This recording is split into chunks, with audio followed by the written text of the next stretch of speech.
नमस्कार, स्वागत आहे तुम्हा सर्वांचे आपल्या स्टडी मास्टर्स या यूट्यूब चॅनलवरती। मित्रांनो, आजच्या व्हिडिओमध्ये आपण 1 जुलै 2025 या रोजी झालेल्या काही घडामोडीबद्दल माहिती बघणार आहोत।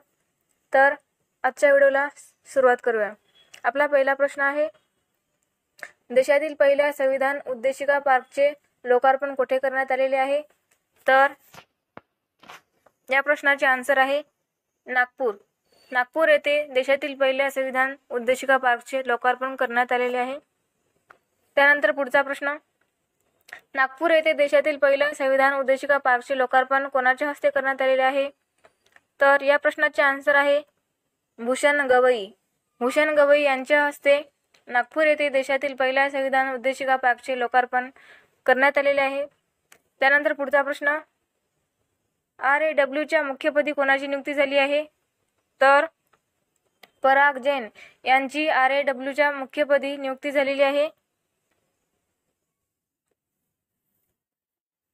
पराग जैन यांची नियुक्ती research and analysis wing RAW या भारताच्या बाह्य गुप्तचर संस्थेच्या प्रमुखपदी करण्यात आलेली आहे। त्यांनी 1 जुलै 2025 पासून नियुक्ती स्वीकारली असून त्यांच्या कार्यकाळात 2 वर्षे ते रवी सिन्हा यांच्या जागी कार्यभार सांभाळणार आहेत। पराग जैन हे 1989 बॅचचे पंजाब कॅडरचे भारतीय पोलीस सेवा IPS अधिकारी आहेत, ज्यांना ऑपरेशन सिंदूर यासारख्या गुप्तचर अभियानात महत्त्वाच्या भूमिका बजावल्याबद्दल ओळखले जाते।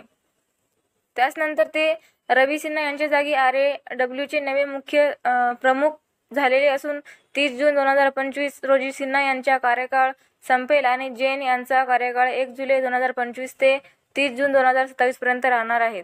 त्यानंतर पुढचा प्रश्न, पराग जैन यांच्या कोणत्या संस्थेचे प्रमुखपदी नियुक्ती झाली आहे? तर या प्रश्नाचे उत्तर आहे RAW रिसर्च अनालिसिस विंग च्या मुख्यपदी पराग जैन यांची नियुक्ती झालेली आहे। त्यानंतर पुढचा प्रश्न, त्रिभाषा सूत्राचा अभ्यास करण्यासाठी महाराष्ट्र सरकारने कोणाच्या अध्यक्षतेखाली समिती नेमली आहे? तर नरेंद्र जाधव यांच्या अध्यक्षतेखाली त्रिभाषा सूत्राचा अभ्यास करण्यासाठी महाराष्ट्र शासनाने समिती नेमली आहे।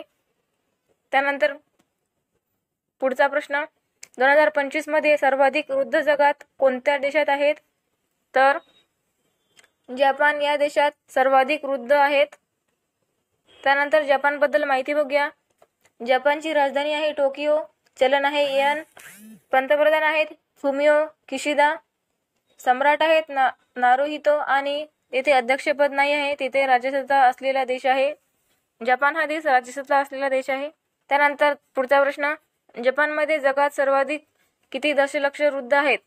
तर 30.9 एवढे तिथे वृद्ध असलेले आहेत। जपानमध्ये एकूण 36.9 दशलक्ष वृद्ध आहेत। त्यानंतर पुढचा प्रश्न, कोणत्या देशात जगात वृद्धांची टक्केवारी सर्वात जास्त आहे? मोनॅको या ठिकाणी जगात सर्वाधिक टक्केवारी असलेले वृद्धांची संख्या आहे।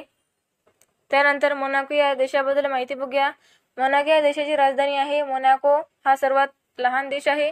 त्यानंतर चलन आहे युरो, पंतप्रधान आहेत पियर डार्टू आणि अध्यक्ष आहेत, त्या ठिकाणी अध्यक्ष पद्धत नाही आहे, तिथे प्रिन्स आहे अल्बर्ट दुसरा। त्यानंतर पुढचा प्रश्न, महाराष्ट्राच्या मुख्य सचिवपदी कोणाची नियुक्ती आहे? तर राजेश कुमार यांची महाराष्ट्राच्या मुख्य सचिवपदी नियुक्ती झालेली आहे। त्यानंतर पुढचा प्रश्न, राजेश कुमार यांच्या कोणत्या राज्याच्या मुख्य सचिवपदी नियुक्ती झाली आहे? तर महाराष्ट्र राज्याच्या मुख्य सचिवपदी राजेश कुमार यांची नियुक्ती झालेली आहे।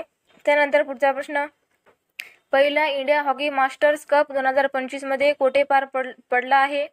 तर चेन्नई येथे पहिला इंडिया हॉकी मास्टर्स कप 2025 पार पडला आहे। त्यानंतर पुढचा प्रश्न, पहिला इंडिया हॉकी मास्टर्स कप 2025 चे महिला गटात विजेतेपद कोणी पटकावलेले आहे? तर ओडिसाने पटकावलेले आहे।